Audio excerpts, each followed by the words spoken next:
দিনটি হলো 12ই জুলাই 2025। আমার সিক্সথ সেমিস্টারের পরীক্ষার শেষ দিন, আর তার সাথে আমাদের গ্র্যাজুয়েশনেরও লাস্ট দিন। তাই আমি ভাবলাম এই দিনটা একটু ক্যামেরাবন্দি করা যাক।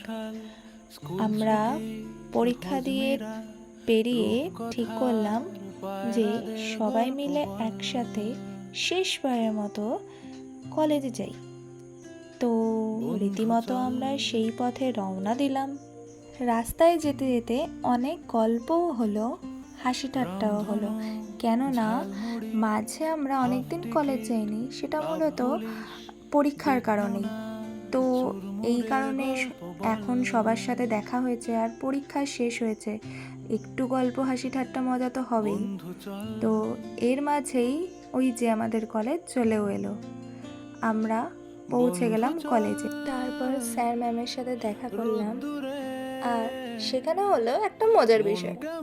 ম্যাম এবং স্যারেরা তো আমাদেরকে দেখে রীতিমতো চমকে গিয়েছিলেন যে আমরা পরীক্ষা দিয়ে ডাইরেক্ট ওখানেই চলে গেছি। তারপর কিছুক্ষণ স্যার ম্যামদের সাথে কথাবার্তা বলে আমরা স্যার ম্যামদের সাথে কিছু ছবি তুললাম।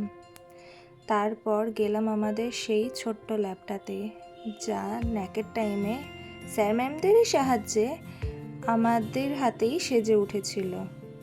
এখানে আমরা বলতে শুধু আমরা সিক্স সেম নয়, আমাদের থার্ড সেম, ফার্স্ট সেম সব ভাই বোনেরা ছিল এই আমাদের সাথে এই ল্যাবটাকে সাজিয়ে তুলতে। আর তারপরে আমাদের সেই ডিপার্টমেন্টের ক্লাসরুমটা, কতই না মজা করেছি, কতই গল্প করেছি, ক্লাস তো করেইছি। ক্লাস করাতে মনে পড়ে গেল এবি স্যারের সেই ফার্স্ট সেমিস্টারে ইন্টারনাল নেওয়ার কথা। আমরা ইন্টারনালে কম নাম্বার পেয়েছি বলে কতই না বকাঝকা করেছিল আমাদেরকে। কত প্র্যাকটিক্যাল ক্লাস করেছি আমরা, কত মজা করেছি। প্র্যাকটিক্যাল ক্লাসের তো কত স্মৃতি রয়েছে, সেটা কি আর একটা ভিডিওতে বলে শেষ করা যাবে? সেই ভর্তি হওয়ার প্রথম দিন, যেই দিন আমি মাকে বলেছিলাম, মা আমি যাব না এই কলেজে, কিন্তু সেই একা একা গেলাম। তারপরে আমার প্রথম দেখা হলো নন্দিতার সাথে, বন্ধুত্বও হয়ে গেল, ওর সাথে ক্লাসও করলাম সেই প্রথম দিনটা। তারপর এক এক করে সব ক্লাস হতে শুরু করলো। এই ক্লাস করতে করতেই বুঝতে পারলাম যে কলেজের টিচাররাও স্টুডেন্টদের সাথে এতটা ফ্রেন্ডলি হতে পারে। তো ক্লাসের কথা তো হলো, স্যারদের কথাও হলো, হোক এবার বন্ধুদের কথা। হ্যাঁ, আমার নন্দিতার সাথে প্রথম দেখা হয়েছে, বন্ধুত্ব হয়েছে। তারপর এক এক করে আমার বাকিদের সাথে বন্ধুত্ব হলো। তারপর এলো সেই সময়টা যখন সবাই নিজের নিজের বাড়ি যেতে শুরু করলো, কারণ শেষ হয়ে গেছে আমাদের সেই কলেজ লাইফটা। আমিও যেতে লাগলাম আমার বাড়ির দিকে, সাথে নিয়ে এত বছরের, মানে 3টেই বছরের এক গুচ্ছ স্মৃতি আর ভালোবাসা আর আনন্দ নিয়ে।